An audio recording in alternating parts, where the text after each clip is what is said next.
my name is Sophie Lord, and today I will be giving my informative speech. But first, here's my audience.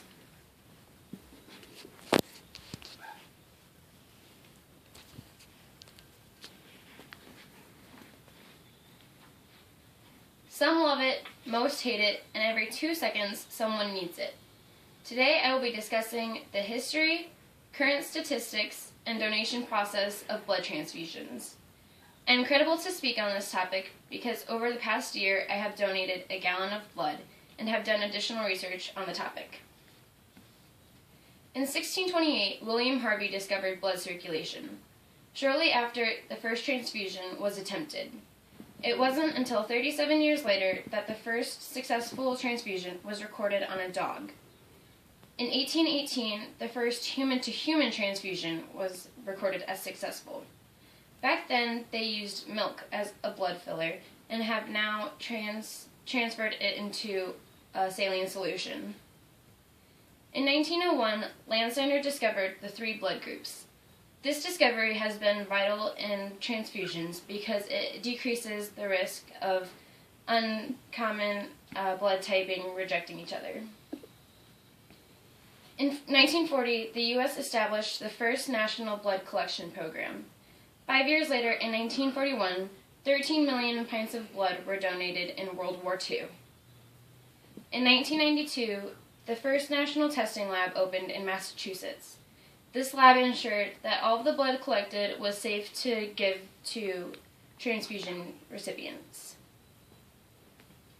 Today, transfusions play an essential role in many medical procedures. More than 41,000 transfusions are needed every day.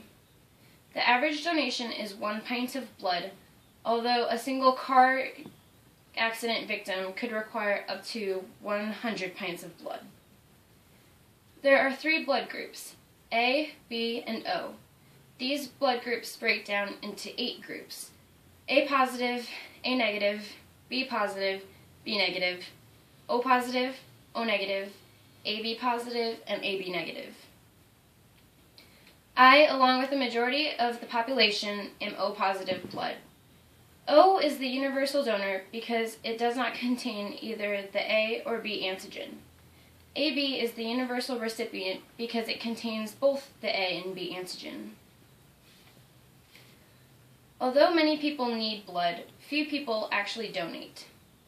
There are 9.2 million blood donors in the U.S., and they donate 15.7 million pints a year. Although 38% of people can donate, only 10% actually do.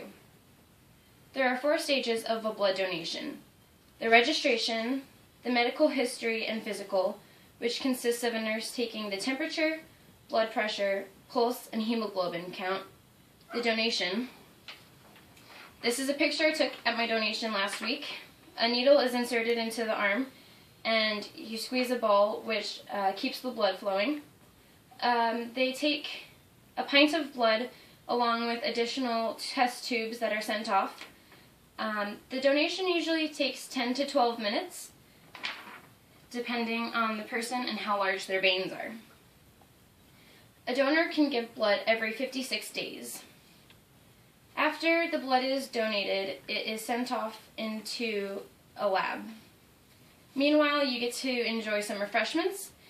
The blood donors are encouraged to eat cookies and juice after donation to elevate their blood level and decrease the risk of passing out or lightheadedness following the donation. The blood is sent off and 8 tests are done on it. The tests include HIV and AIDS, hepatitis C, hepatitis B, HTLV, and syphilis. If the blood is clean, then it is sent off to a hospital and must be used within 42 days. If it is not, then the blood is thrown away and the donor is notified. I hope after listening to my speech you have been informed about the history and the current need for transfusions.